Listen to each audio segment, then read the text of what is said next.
3장은 너무나 여러분들이 잘 아는 말씀이죠. 그중에 우리는 오늘 그 새 표에 맞추어서 하나님 말씀을 나누려고 합니다. 제목을 이제 능력 있는 삶이라 그렇게 했는데, 이게 지금 이제 오순절 성령 충만 이후로 초대 교회에 일어난 첫 번째 기적이죠. 첫 번째 기적. 그럼에도 불구하고 제가 이제 이 제목을 이렇게 세울 때는 늘 그 조심스럽기도 하고 염려가 되어집니다. 왜냐하면 우리는 흔히 그 능력 이렇게 들으면 자꾸 능력도 여러분들이 생각하시는 바로 그쪽만 생각을 하는 거예요. 무슨 말인지 알겠죠? 능력, 그 다음에 능력 있는 삶 그러면 주로 우리 교회 다니는 분들이 그쪽으로 생각한다고요. 뭐 병 고치고 치료하고 뭐 방언을 말하고 뭐 그런 거 있죠, 그죠? 그것도 들어가지만 그 능력, 예를 들면 베드로가 설교해서 3,000명, 5,000명이 예수 믿게 되는 것도 능력이에요. 그런데 스데반 집사님이 설교하고 돌을 3,000개, 5,000개 맞는 그것도 능력이란 말이에요. 알겠죠? 무슨 말씀을 제가 여러분들이 지금 드리려고 하는지. 그래서 여러분들이 잘 아시는 그 히브리 11장 믿음장에는 믿음으로 나라를 이기는 것도 들어가 있지만 믿음으로 고난을 받는 것, 유리하는 것, 강의 위험, 그 산의 위험, 모든 그 위험도 믿음이고 능력으로 나온단 말입니다. 아시겠죠? 무슨 말인지. 그래서 제가 항상 그런 게 참 조심스러워요. 왜냐하면 우리 한국교회는 지금까지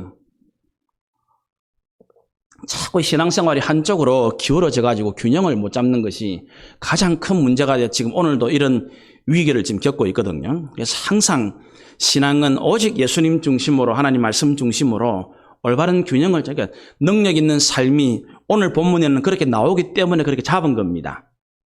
그러나 그것이 이 부분만 있다는 것이 아닙니다. 나중에 요것 때문에 이제 또 나중에 뒤에 가면 베드로와 요한이 뭐 위협을 받기도 하고 또 갇히기도 그런 일들이 생기거든요. 근데 그런 것들도 능력이에요. 우리는 항상 능력 그러면 자꾸 한쪽만 생각하거든요. 그래서 제가 제목을 잡는 것도 상당히 조심스러워요.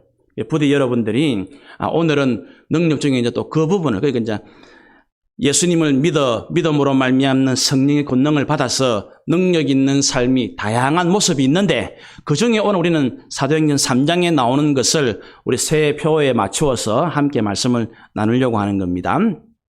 1절을 보시면 제9시 기도 시간에 베드로와 요한이 성전에 올라갈 새 2절 나면서 못 걷게 된 이를 안전뱅이를 말하죠. 사람들이 메고 온 이는 성전에 들어가는 사람들에게 구걸하기 위하여 날마다 미문이라는 성전문에 두었다. 그 미문 말 그대로 제일 아름다운 문입니다. 이게 이제 지금 가면 아마 니가노르 문 그렇게 되어 있을 건데 여러분이 아시는지 모르겠는데 그 헤롯이 분봉 왕이지만 그 유대 지역에서 정통성이 없는 왕이거든요. 이돔의 출신이거든요. 그러니까 이 정통 유대인들에게 인정을 별로 못 받아요. 그래서 이제 이 유대인들에게 호감을 사기 위해서 성전을 잘 지으려고 하거든요. 이거 호감을 보여야 되니까 조금 화려하게 짓겠죠. 그래서 그 중에 이제 제일 좋은 쪽이 이 미문, 그 말 그대로 이 beautiful gate, 제일 아름다운 문이에요. 그러니까 사람들이 화려하고 좋은 아름다운 문이면 주로 그리 많이 가겠죠. 그죠?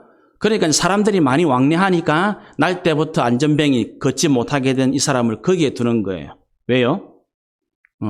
국을 많이 하라고. 근데 여러분 이 장면을 한번 잘 상상을 해보세요. 예루살렘 성전 있고 그 앞에 날 때부터 걷지 못하는 안전뱅이, 국을 하는 안전뱅이. 이 정상입니까? 비정상입니까?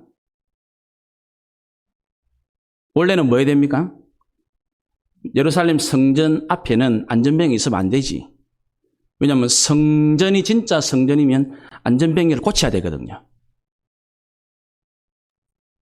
그러니까 지금 이 말은 1절, 2절 이 장면은 뭐냐면 지금 건물로서의 성전, 형식적인 종교로서의 성전이 지금 전혀 제 기능을 못하고 있다는 것을 보여주는 그림이에요. 이걸 여러분들이 먼저 좀 제가 서론적으로 지금 말씀을 드립니다. 그러니까 성전 앞에 안전벨트가 있으면 그 성전 앞에 있는 그 사람은 정상적인 성전 기능을 통하면 죄 용서받고 고쳐져야 되거든요. 그렇죠? 그게 지금 안 되고 있는 거예요. 이 말은 무슨 말이냐면 건물로서의 성전이 지금 전혀 제 기능을 못하고 있다는 거예요. 그러면 누가 여러분, 성전의 제일 중요한 기능이 뭡니까? 답을 해보세요. 여러분, 지금 이 시대의 설교는 목사가 혼자 일방적으로 하는 게 아니에요. 여러분들이 서로 대화를 하고 질문하고 답을 해야지. 성전의 제일 중요한 기능이 뭐죠? 아니, 예배인데 그 예배를 드리려고 하면 뭐부터 돼야 됩니까? 죄 용서를 먼저 받아야 되지. 구약, 우리가 지금 레위기, 민수기 다 봤잖아요. 그러니까 성전의 제일 중요한 기능은 죄를 사하는 거잖아요. 그거를 지금 누가 합니까? 누가?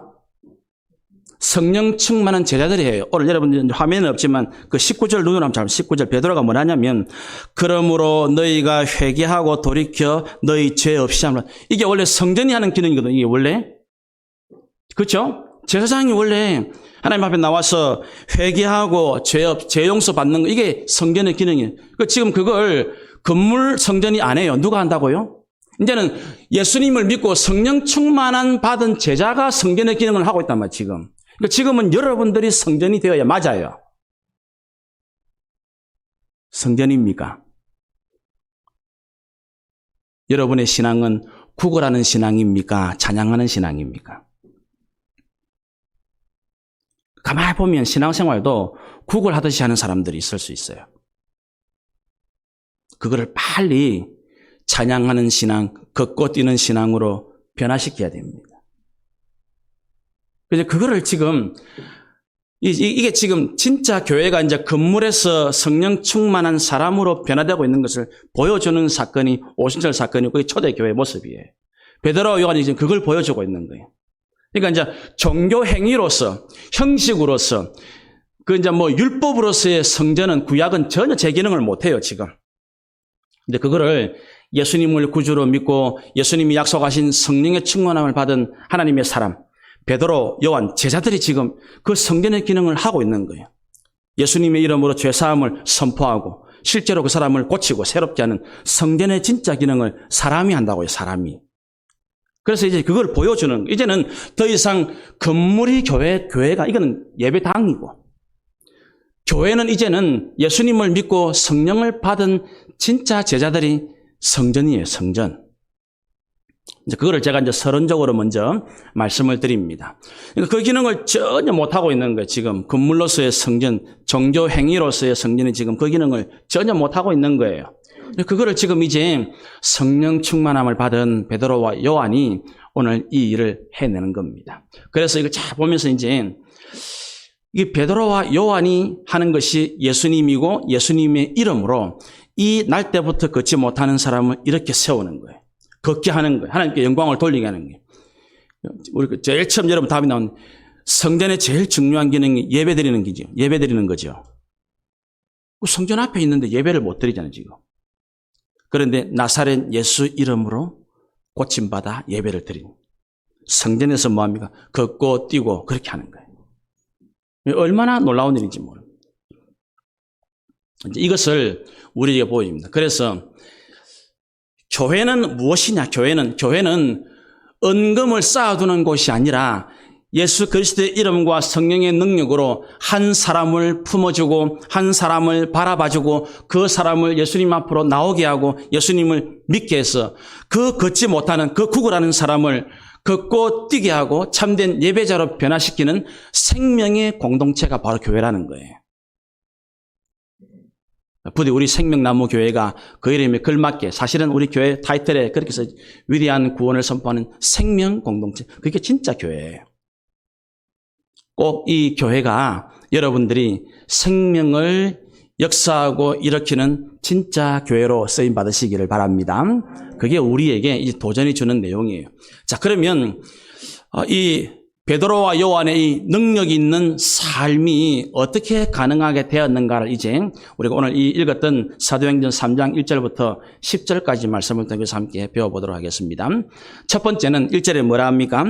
제9시 기도 시간에 베드로와 요한이 성전에 올라갔다.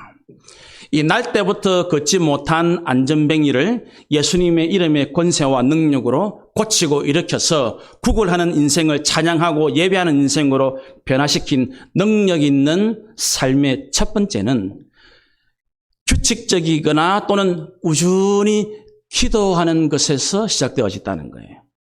제9시 기도 시간, 유대인들은 일반적으로 하루에 3번 기도합니다. 여기는 이제 제9시니까 우리 시간으로 하면 오후 3시죠. 그러니까 이제 요한복음 말고 다른 마태, 마가, 누가 요거는 제 몇식을 하면 더하기 6을 하면 한국 시간이 나옵니다. 그럼 제9시니까 9 더하기 6 하면 15죠, 15. 15시면 오후 3시죠, 오후 3시. 그렇게 시간이 나옵니다. 이제 오후 3시입니다. 그럼 오후 3시면 이제 하루를 마무리하는 기도임과 동시에 다음날 시작하는 기도예요. 그 이스라엘 사람들은 하루가 시작되는 것이 저녁이거든요. 저녁이 되매 아침이 되니 이는 몇째 날. 그렇죠? 그러니까 하루를 마감하는 기도임과 동시에 하루의 새날을 시작하는 기도이기도 해요. 그러니까 성경에, 그러니까 이스라엘 사람들의 이 시간이 아주 묘해요. 그래서 하루를 마무리하는 시간이자 새로운 날을 시작하는 기도이기도 합니다. 어쨌든 오후 3시에 기도하는. 누가는 이 예수님을 구주로 믿고 성령 충만한 사람들의 능력 있는 삶이 규칙적인 또는 꾸준한 기도와 아주 밀접하게 연관되어 있다고 꼭 설명을 해요. 오늘 이제 사도행전 3장인데 나중에 그 바울과 그 일행들이 여러분 그 사도행전 16장은 여러분 너무나 잘 아는 내용이죠. 바울과 실라가 감옥에 갇혀서 여러분 잘 아는 그 주 예수를 믿으라. 그 구절이 나온 데가 사도행전 16장이거든요. 그 사도행전 16장에 이제 이 바울 일행들이 이제 그쪽 지역에 가서도 전도하러 갈 때에 기도처를 구합니다. 화면에 성경 구절이 나옵니까? 한번 펴주세요.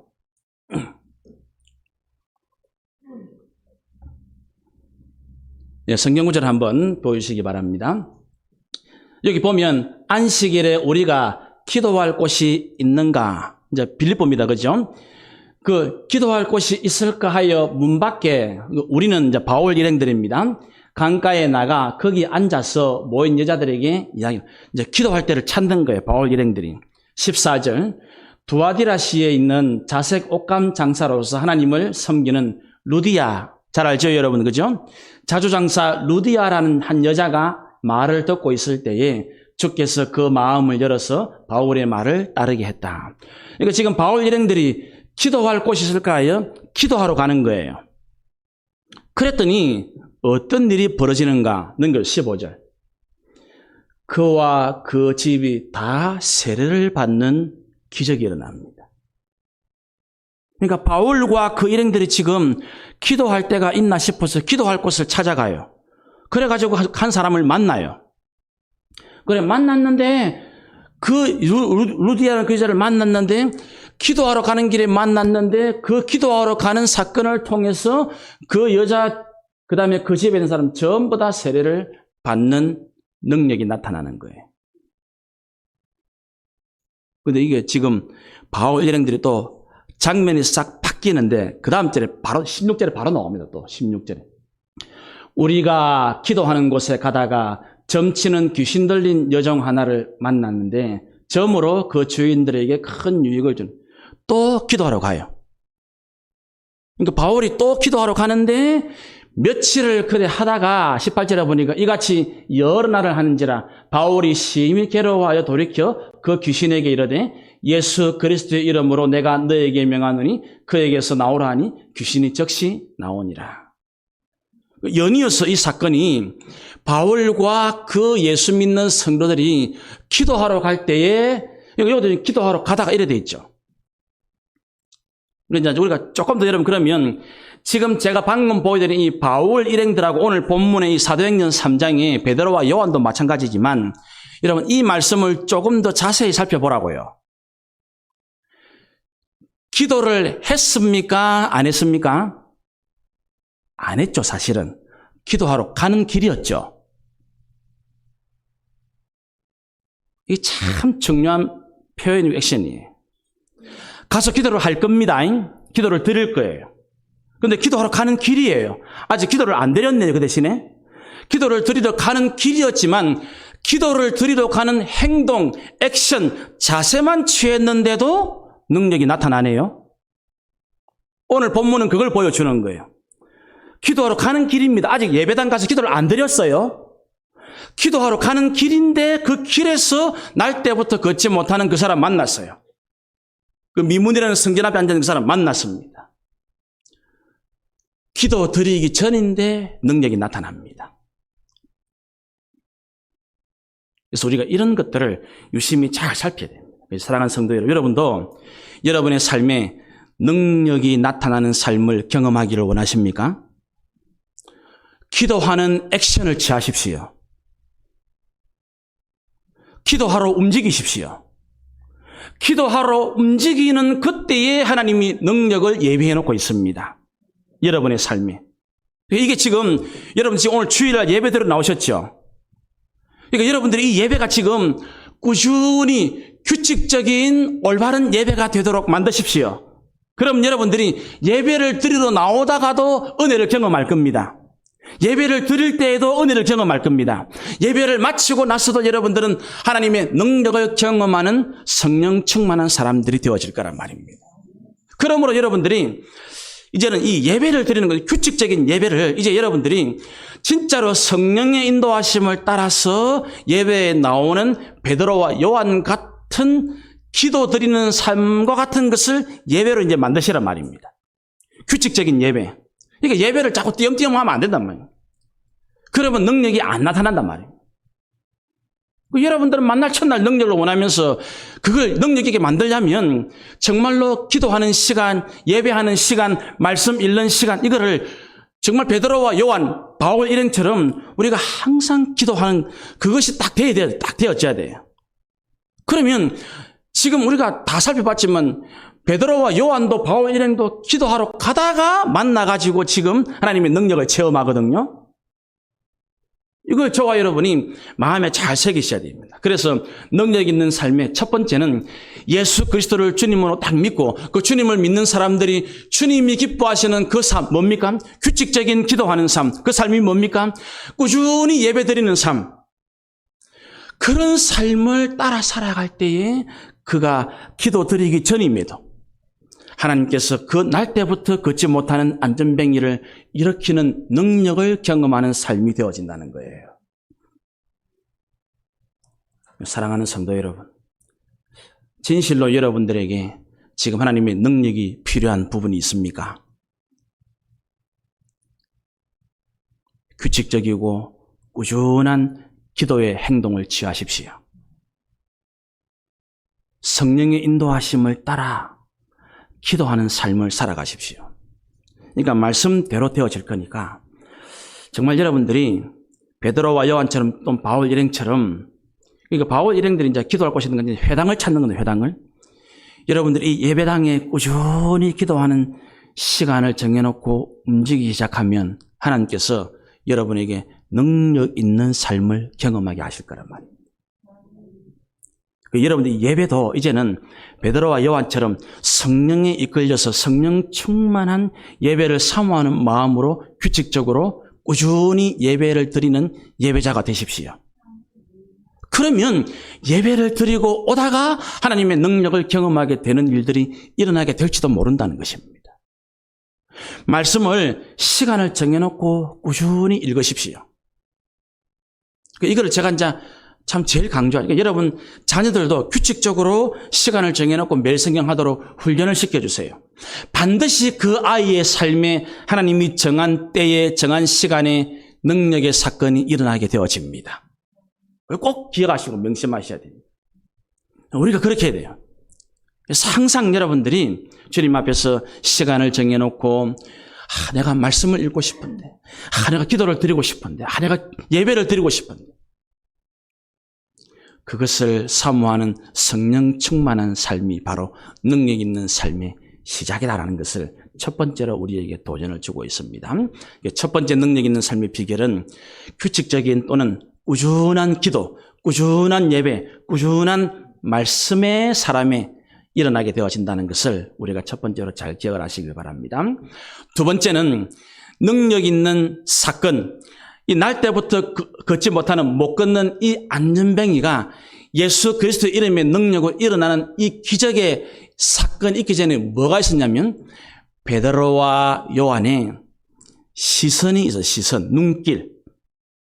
3절, 그가 안전뱅이입니다. 베드로와 요한이 성전에 들어가려 함을 보고 국을 하거늘.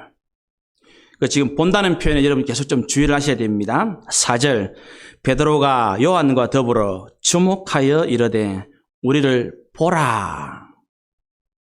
이게 똑같은 보는 거지만 3절에 보는 거하고 4절에 주목하는 거하고 보라는 거 좀 다릅니다. 그랬더니 5절에 그가 그들에게서 무엇을 얻을까 하여 바라보거늘. 헬라어 성경은 단어가 다 틀려요. 근데 우리는 이제 그렇게까지 할 필요는 없고, 여러분 3절에 나오는 이 국을 하는 사람이 본다는 것은 그냥 보는 거예요. 영어로 말하면 see죠, see. 그냥 보이는 거. 보고 싶으면 그냥 보이는 게. 그런데 4절에 베드로가 주목하라. 이 주목한다는 말이 그러니까 이제 그 영어에 이제 보면 see라는 말도 있지만 look 있죠, look. 어떤 목적을 가지고 바라보는 것. 그러니까 처음에 3절은 이 국을 하는 사람이 그냥 시한 게 그냥 보는 거예요. 베드로가 4절에 주목을 해라. 그래서 우리 바라보라 그랬더니 5절에 이 안전뱅이가 룩하고 룩. 어떤 목적을 가지고 어떤 의미를 가지고 쳐다보는 거예요. 그렇게 바뀝니다. 그래서 지금 지금 이제 요 장면 우리가 한번 잘 생각을 해봅시다. 이제 수많은 유대인들이 이 아름다운 미문을 통해서 예루살렘 성전으로 올라갑니다. 기도하러 올라갑니다. 이 사람들에게 성전 문 앞에 있는 안전뱅이, 날 때부터 걷지 못하는 사람은 어떤 존재이겠습니까? 내가 하나님을 믿는 종교인으로서 뭘 해야 됩니까? 내가 자비를 좀 베풀어야지. 자선의 대상입니다. 그런데 베드로와 요한은 은이나 금이 있습니까? 없습니까? 없죠. 그러면 베드로가 바라보는 것은 일반 유대인들 또는 예루살렘 성전으로 올라가는 종교인들의 눈길, 시선과 베드로와 요한의 눈길, 시선은 다르다는 것입니다. 내가 은과 금이나 있으면 내나 종교인들 같이 그 안전뱅이를 보고 자선의 대상으로 여기겠지만, 이 지금 베드로가 그 사람을 보고 하는 말이 나를 주목하고 바라보아라. 이 말은 뭡니까? 그를 자선을 베풀 대상으로 쳐다보는 것이 아니고 이 사람을 구원의 대상으로 바라보고 있는 거예요. 시선이 다른 거예요. 그거를 우리가 그러니까 이제 종교인들은 성전으로 올라가는 수많은 종교인들은 자선을 베풀어서 뭘 드러내려고 합니까? 자기의 신앙심을 드러내려고 하죠. 내가 이만큼 참 구제를 잘하는 사람입니다. 내가 이만큼 자선을 할 줄 아는 사람입니다. 라고 자기를 드러내려고 합니다.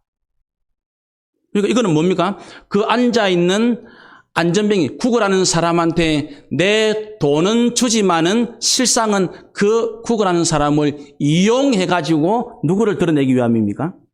나를 드러내기 위함. 수많은 성전으로 올라가는 종교인들은.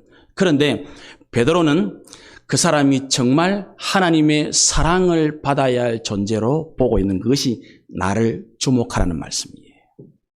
그러니까 이 말은 지금 베드로가 그 날 때부터 못 걷는 사람을 일으키는 기적이 일어났는데 그 기적이 일어나기 전에 그에게 그 영혼, 그 사람을 바라보는 시선이 먼저 있었다는 것을 우리에게 일러주고 있는 거예요. 그러니까 그 시선이 있고 나서부터 바뀌는 그게 5절이다. 5절. 그가 그들에게서 무엇을 얻을까 하여 바라본다. 이제 이 사람도 그냥 주목하는 거예요. 주목하라 했더니 주목하는 거예요. 그랬더니 그러면 주목을 했지만은 여전히 이 구걸하는 사람이 기대하는 것은 뭐겠습니까? 은금이죠, 은금. 은금인데 6절에 베드로가 이르되 은과 금은 내게 없습니다. 그러면서 내게 있는 이것을 당신에게 주는데 나사렛 예수 그리스도의 이름으로 일어나서 걸으십시오.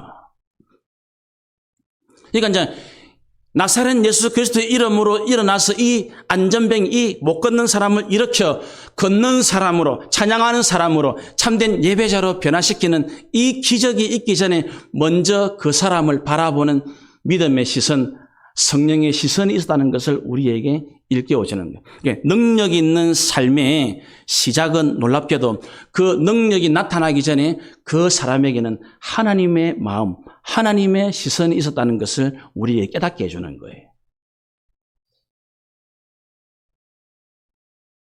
자, 그러면 여러분 한번 이거를 이 코로나 시대를 지나고 있는 우리 지금 수많은 자영업자들, 소상공인들 코로나 때문에 어려움을 겪고 있는 마치 이 사람처럼 도움을 달라고 손길을 내밀고 있는 이 사람들을 바라보는 여러분의 시선은 어떻습니까?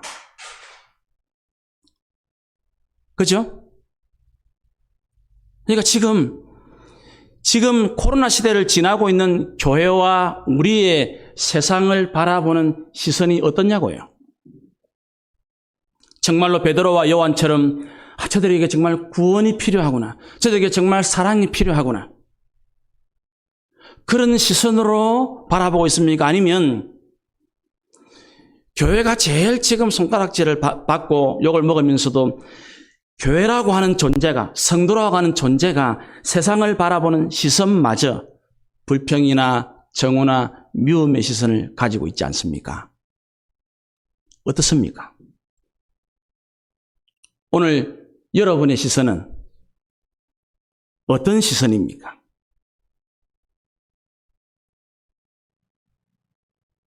이게 지금 벌써 그런 걸 질문을 하면 저나 여러분들이나 내 시선이 어떠냐가 벌써 뭘 가리키냐면 내가 성령 충만한 사람인가 아닌가를 구별해 준다는 거예요. 내 시선만 어떻게, 뭐 능력은 둘째치고, 뭐 세상을 고치고, 뭐 세상을 치료하고, 그건 둘째치고, 벌써 내가 세상을 바라보는 시선이 어떠냐, 이것만 봐도 저와 여러분이 성령 충만한 사람인가, 예수님을 바르게 믿는 사람인가를 확인할 수 있다는 거예요. 세상이 이런 소리 저런 소리 할 때에 교회도 같이 더불어가지고 세상을 향해서 비난의 말을 하고 분노의 말을 지어내고 뱉어내고 불평을, 그러면 절대로 하나님께서 우리의 살아가는 세상에 하늘의 능력을 베풀지 않는다는 거예요. 이거는 뭐 우리나라만 그렇겠습니까? 가정도 마찬가지입니다. 교회도 마찬가지입니다. 가족들이 서로, 형제나 친구들이 서로 바라보는 그 시선이 베드로와 요한처럼 정말 내 가족이 구원을 받아야 하고 하나님의 사랑을 받아야 하고 예수님을 만나야 할 그런 사람으로 바라보는 그 시선이 있으면 그 가정에는 하나님의 능력의 역사가 나타나게 되어진다. 그런데 내 가족을 바라보는, 형제를, 친구를, 이웃을 바라보는 그 시선이 같이 불만을, 같은 불평을, 같은 좋지 않은 시선을 같이 내뱉어 버리면 거기에는 하나님이 능력을 베푸시고 싶어도 베풀지 못하는 거예요. 너무나도 중요한 것입니다. 능력 있는 삶의 시작은 놀랍게도 베드로의 작은 마음을 주는 시선에서 시작되었습니다. 작은 시선에서. 아무도 주목하지 않는데 대다수의 사람들은 그저 그 안전뱅이를 자선을 베풀 대상으로만 생각했습니다. 그 자선을 베풀어 줌으로써 그걸 통해서 자기를 드러내려고 하는데 이용하는 이용의 대상일 뿐이었습니다. 그냥 이용하는 거죠. 돈이 필요한 사람. 여러분, 오늘 이 대한민국에는 정말 뭐가 필요합니까? 소상공인들에게, 자영업자들에게 돈을 1,000만 원, 1억, 10억을 부어준다고 그 사람들이 영원히 성공하겠습니까? 영원히 잘 되겠습니까?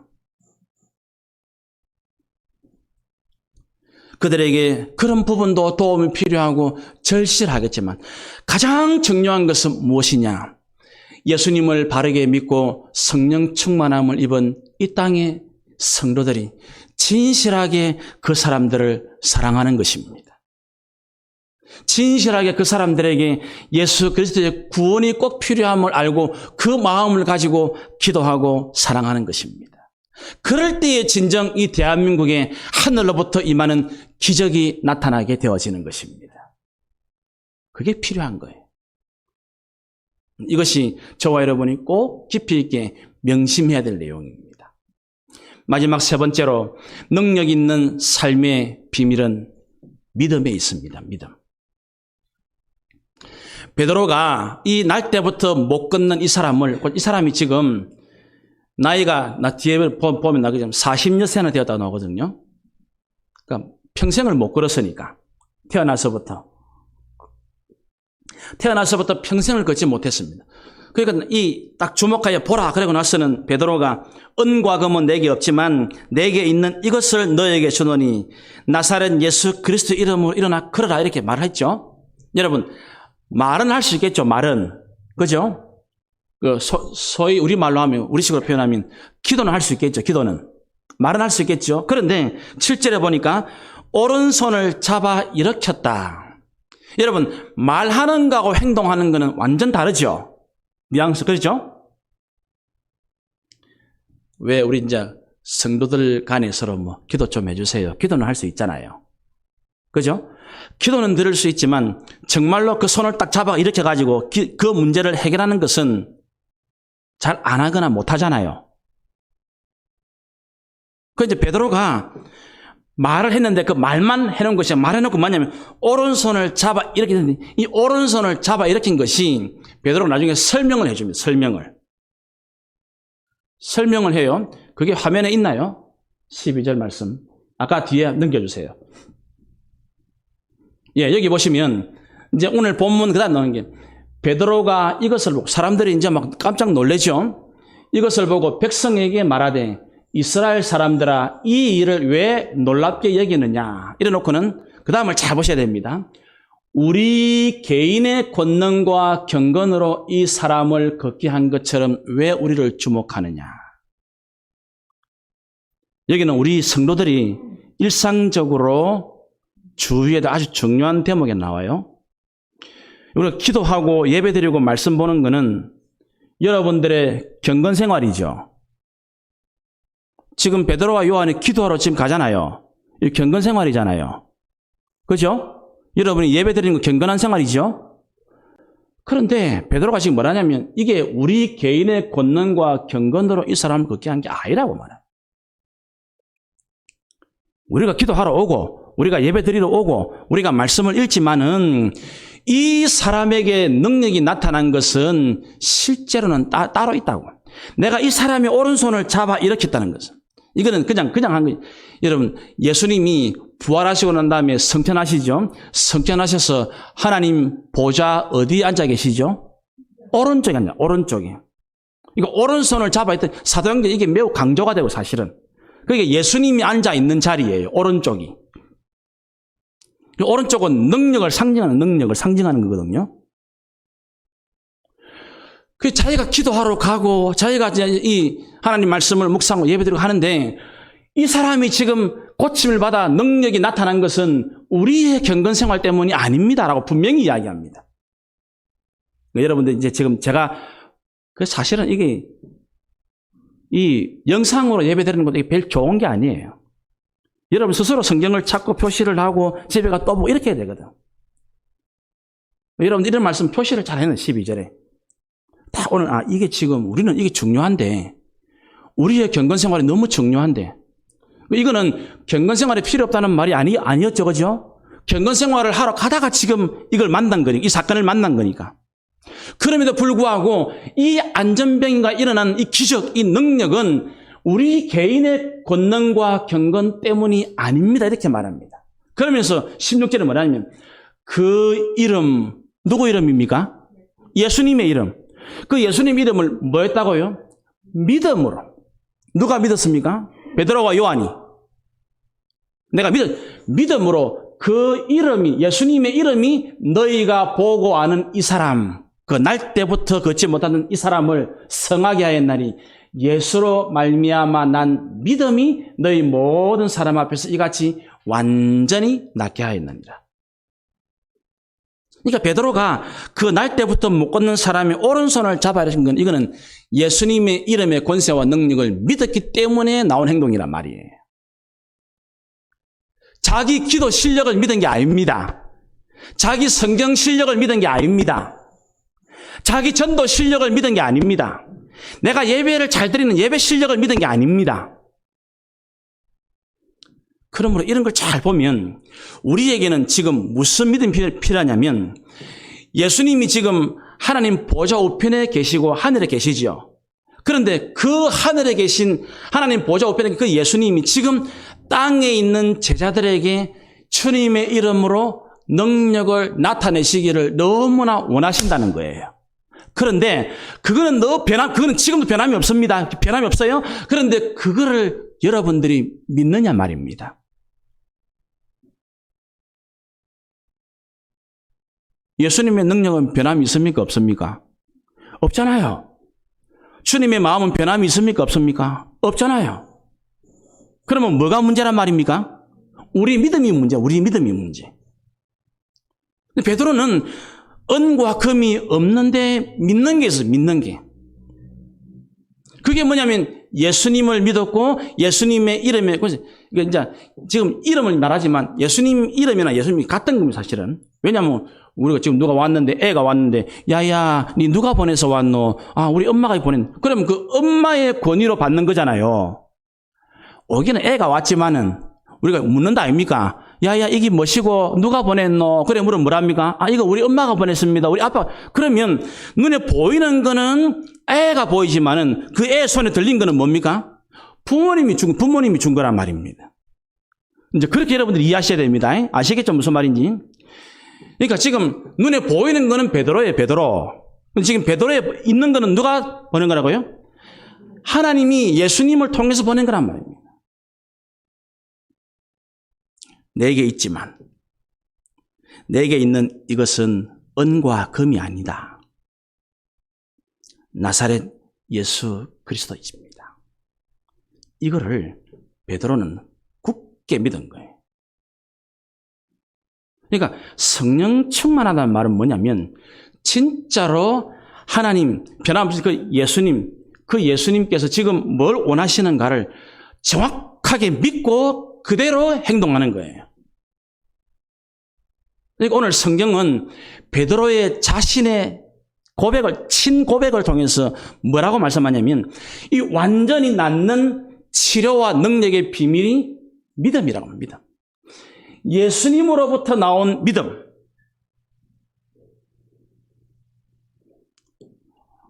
오늘 여러분에게 얼마나 능력이 절실합니까?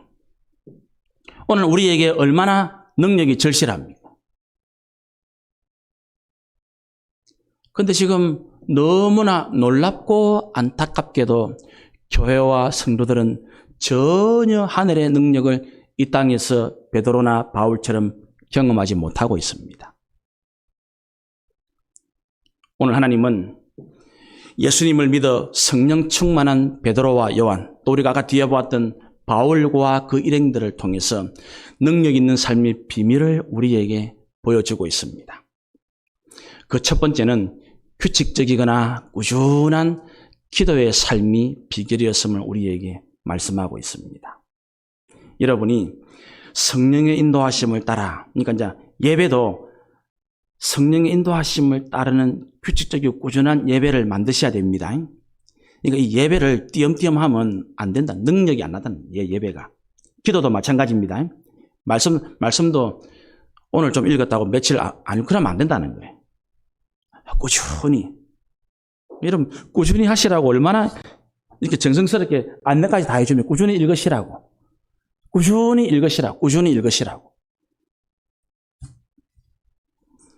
그렇게 하면서 하나님의 사람은 시선이 다릅니다. 여러분, 이제 베드로가 요한이 기도하러 갔지만 기도가 뭡니까? 기도는 누구를 바라보기 위해서 갑니까? 주님을 바라보기 위해서 벌써. 내 시선을 먼저 주님께 드리고 우리가 예배 마치고 부르는 찬송의 시선 제목이. 그러니까 기도하는 자체가, 예배 드리는 자체가, 말씀을 읽는 자체가 뭡니까? 내 시선을 먼저 주님의 시선으로 교정하겠다는 말이거든요. 그렇게 되고 나서 성령의 충만을 받아서 그 날 때부터 못 걷는 사람 보면 그 사람은 자선의 대상이 아니라, 이용의 대상이 아니라 뭐가 되어집니까? 구원의 대상이요, 하나님의 사랑을 입어야 할 놀라운 대상으로 변화되는 거예요. 이거는 매우 코로나 시대에 중요하다. 제가 참 강조를 했습니다. 지금 세상의 시선도 다 옳다고 말하는 교회와 성도의 시선은 너무 문제가 많아요, 지금. 부디 우리의 시선을 예수님을 바라봄으로, 말씀을 바라봄으로, 십자가를 바라봄으로 우리의 시선이 구원의 시선이 되고 사랑의 시선으로 변화되어져서 큰 능력의 시작은 작은 시선의 변화에서 시작되는 건 꼭 기억하시기를 바랍니다. 말씀을 보는 그 시선이 능력 있는 삶의 시작입니다. 성경을 보는 그 시선이 여러분의 삶에 능력이 나타나는 그 능력 있는 삶의 시작입니다. 두 손을 모아서 눈을 감고 마음의 눈을 뜨고 하나님을 바라보는 그 시선이 큰 능력의 작은 시작이라는 것을 꼭 잊지 마시기 바랍니다. 이 모든 능력 있는 삶의 마지막 비결은 믿음이라고 분명히 이야기합니다. 베드로는 자신의 권능이 아니라고, 자신의 그 경건한 삶이 아니라고 분명히 이야기합니다. 기도하는 사람이었음에도, 말씀을 깨달은 사람이었음에도 불구하고 자기의 경건 생활이 아니라고 말했습니다.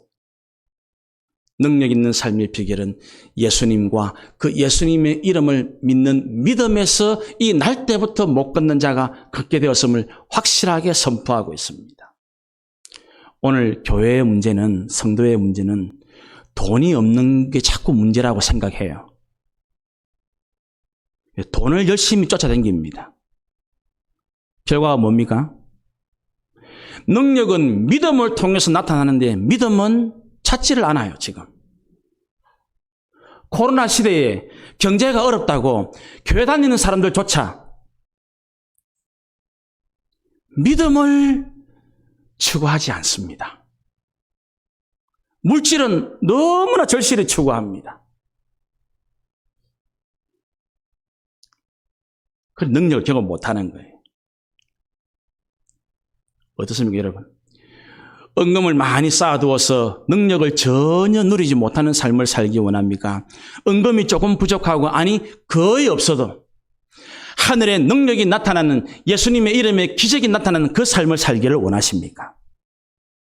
부디 여러분이 오늘 이 말씀을 통해서 능력 있는 삶을 살기를 바라신다면 기도의 자리로, 정말로 성령 충만해서 내 시선이 변화되는 자리로, 진정한 믿음의 자리로 꼭 나아가셔서 여러분의 삶에도 베드로와 같이, 바울과 같이 능력이 나타나서 하나님께 영광을 돌리는 믿음의 역사가 새 2월 달에 시작되어지기를 주님의 이름으로 축원합니다. 기도드립시다.